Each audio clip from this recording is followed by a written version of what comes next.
हमारे जिलाधीश संजीव श्रीवास्तव जी, मैं आप सबका हृदय तल से बहुत बहुत हार्दिक स्वागत करता हूँ। आप तालियां बजाकर हमारे अतिथियों का, हमारे गणमान्य अतिथियों का स्वागत कीजिए। हमारे भारतीय जनता पार्टी के जिलाध्यक्ष श्री देवेंद्र सिंह कुशवाहा जी के समाज की निरंतर कार्यक्रम करने की अनुमति प्रदान कर रहे हैं। आप लोग जोरदार तालियां बजाकर स्वागत कीजिए। हमारा हृदय से नमन जहाँ बैठे हैं वहीं से माँ सरस्वती और हमारे सभी आराधनाओं को नमन। साथ में जिला पंचायत उपाध्यक्ष जी से मेरा निवेदन है, श्री नंदराम देवी वह मंच पर आने का कोशिश करें। श्री नंदराम देवी आप लोग तालियां मैं आमंत्रित कर रहा हूँ जिला पंचायत के सीईओ श्री सुरेश द्विवेदी को कि वो आए और कुछ बैठकर स्वागत करें। इसी क्रम में हमारे बीच में भाजपा जिलाध्यक्ष श्री देवेंद्र सिंह गरवरिया जी का स्वागत करने के लिए मैं आमंत्रित कर रहा हूँ श्री राकेश खरे जी, अतिरिक्त मुख्य कार्यपालक अधिकारी जी, वो आए और हमारे अध्यक्ष जी का माल्यार्पण कर स्वागत करें। आपको जोरदार तालियां बजाकर स्वागत करें।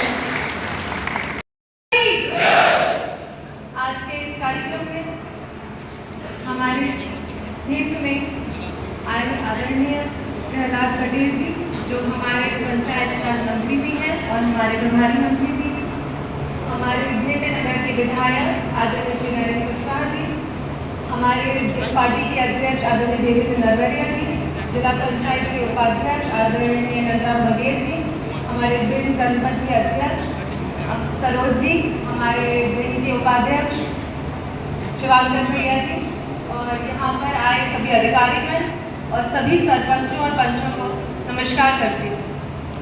आज का चाहिए पंच का, क्या ही कार्य होना चाहिए सरपंच का, क्या जनपद के सदस्यों का और क्या जिला पंचायत के सदस्यों का, इसी तरह का कार्य के बारे में यहाँ हमें चर्चा करनी है।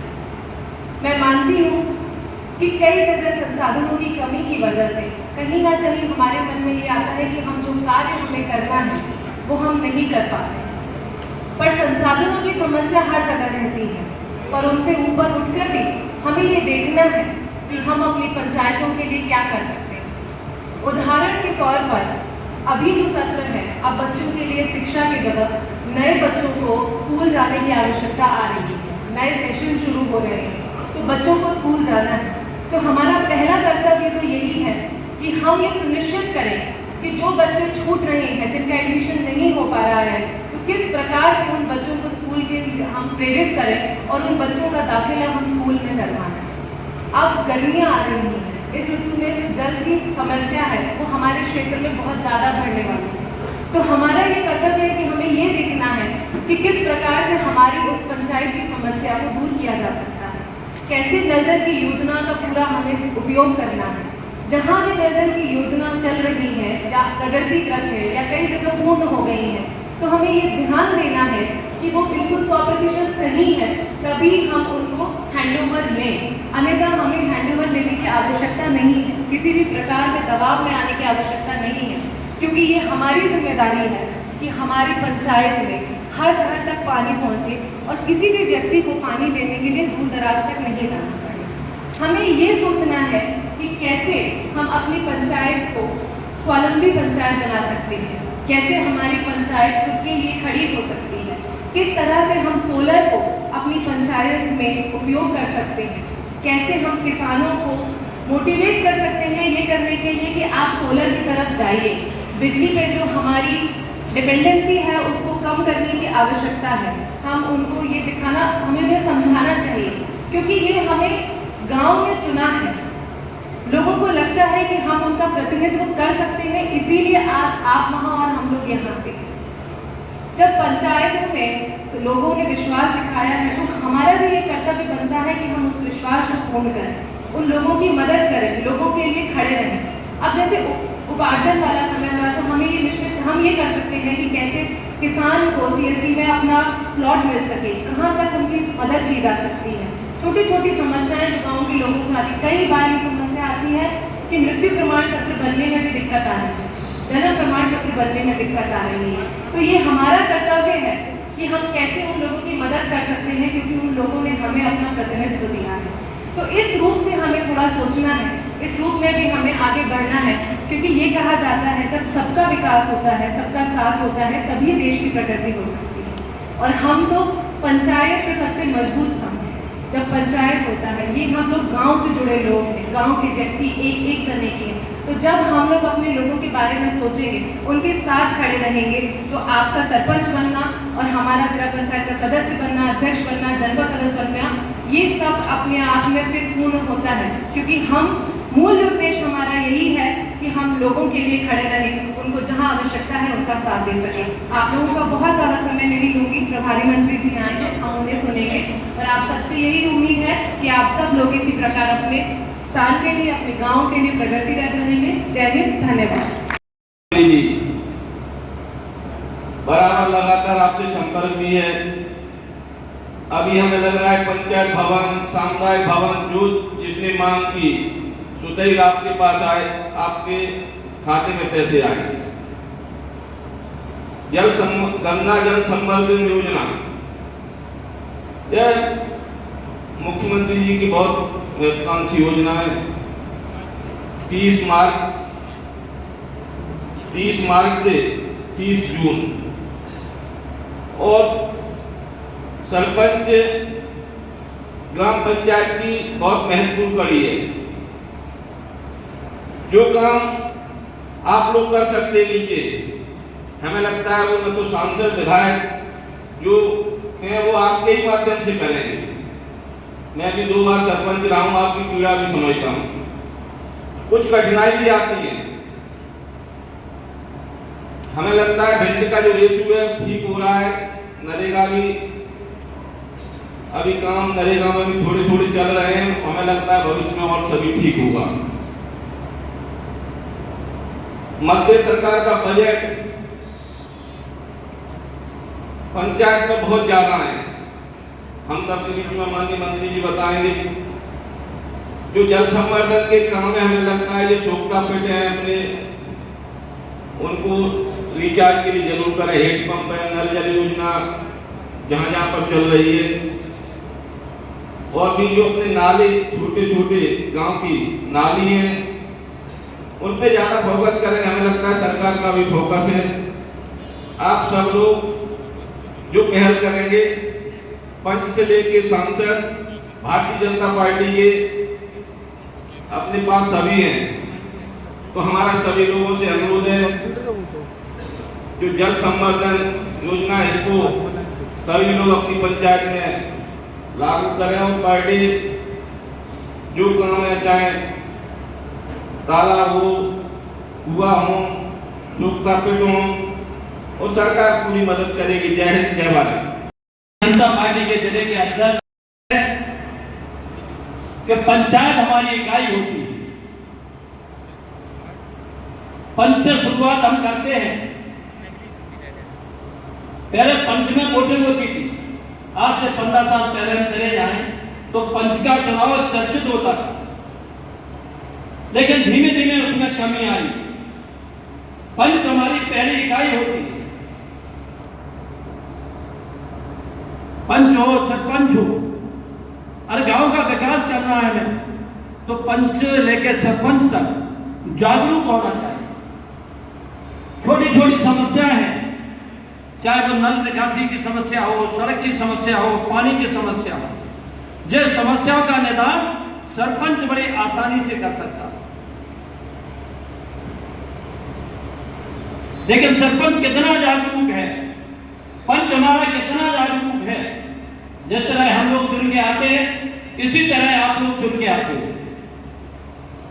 पंच अपने वार्ड में चुन के आता है, सरपंच पूरे पंचायत का होता है।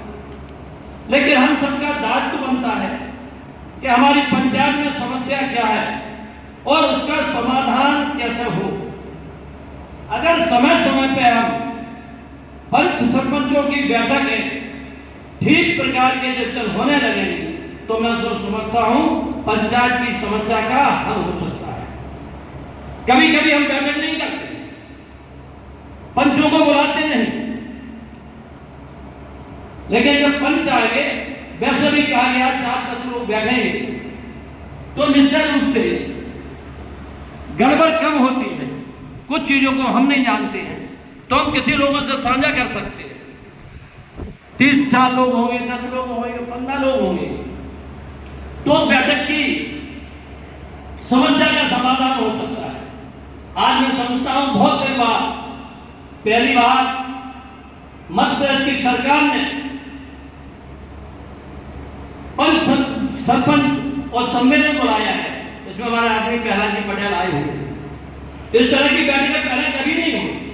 आप लोग आए होंगे, बड़ी सभा में आए होंगे, पंच सरपंच, लेकिन इस तरह की जो आज वो लोग जिस हिसाब से बैठे हैं, केवल पंच सरपंच, ये पहली बार शायद आप लोगों को मालूम होगा, पहली बार इस तरह बैठे होंगे।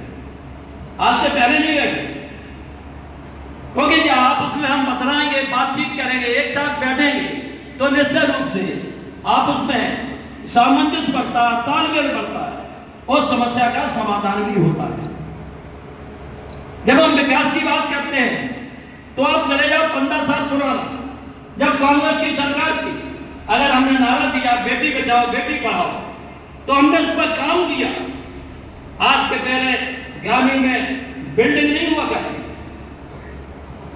या किसी चौपाल में या पेड़ के नीचे टाट पट्टी लेके बच्चे बच जाते। आज आप चले जाओ किसी गांव में, कोई भवन की कमी नहीं है। भारतीय जनता पार्टी की सरकार बनी है, 1-1, 1.5 लाख के भवन बने हुए हैं और बनने जा रहे हैं। समुदाय भवन नहीं थे। आज भी हमारे मंत्री जी ने तय किया है कि कोई भी पंचायत हमारी पंचायत विहीन नहीं रहेगी।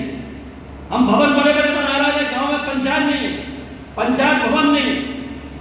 अभी हमारी चर्चा हो रही तो वो कह रहे थे हम भवन पहले दें। तो इस तरह का जो विकास कार्य हुआ है 15 साल में, कांग्रेस तो 50 साल में नहीं कर पाए।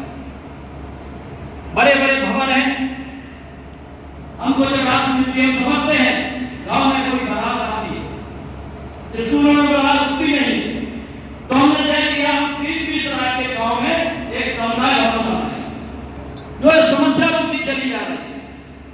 आखिर में गांव में बारात आए, कहाँ रुके? स्कूल में रुकेगी नहीं तो कहाँ रुके? अगर अच्छा भवन आपके पास होगा, ठीक से उसमें सरपंच और पंच ने बनवा लिया होगा, तो निश्चित रूप से हमारी समस्या जड़ से खत्म हो जाए। तो इस तरह के विकास कार्य हुए। आज मुझे बहुत ही अच्छा लगा कि आप लोग इतनी बड़ी मात्रा में यहाँ आए और हमारे प्रभारी मंत्री आपको संबोधन करेंगे। जय हिंद, जय भारत। का काम कैसे कर पाएंगे? आज 8 महीने से ऐसी पंचायतें भी जिले में हैं जिसमें सचिव नहीं है।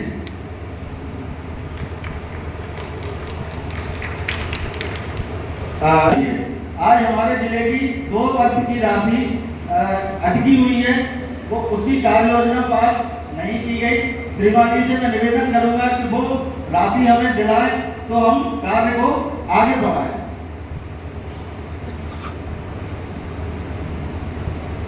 दूसरा, कुछ भौगोलिक स्थिति के अनुसार सरकार जो योजना लाती है उसके तहत हमारे जिले में कुछ कार्य नहीं हो पा रहे हैं। तो उसके अलावा अन्य प्रदेशों में जो कार्य चल रहे हैं मनरेगा के, कृपया हमारे जिले को और हमारे प्रदेश को भी वो कार्य करने की अनुमति प्रदान करें, क्योंकि आप भी सरकार के पंचायत एवं ग्रामीण विकास मंत्री हैं। जैसे कि नहर बंधन योजना, डायवर्जेंट चैनल, सुदूर संपर्क सड़क के लिए तो आपने बता ही दिया है। अच्छा जी सर, जैसा आपका आदेश हो। कोई और छूट गई हो, बोलना चाहता है जी, मैं सभी की तरफ से ही बोल रहा हूँ। वैसे तो एक बार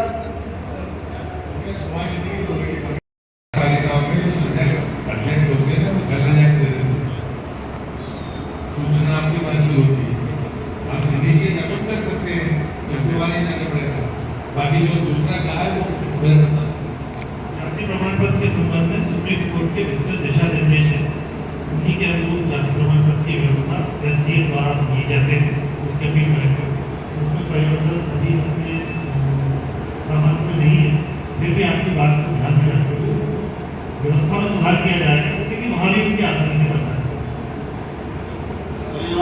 पंचायत बिल्कुल में आप रहते हैं, ग्राम पंचायत बिल्कुल में, वहाँ जो है बाढ़ पीड़ितों को देखने के लिए आज तक कोई राहत राशि नहीं है, ना वहाँ कोई कार आपने खामियाँ देखी थी, प्रधानमंत्री सड़क में खामियाँ देख के आए थे, आपने बोला था जल्दी ठीक हो जाएगा, वहाँ अभी तक कोई अधिकारी कर्मचारी कोई नहीं गया, ना कोई जो मकान टूटे लगे हैं 20 बेघर, तो 20 बेघर अभी तक लगे हैं, वहाँ एक भी अधिकारी कोई नहीं गया।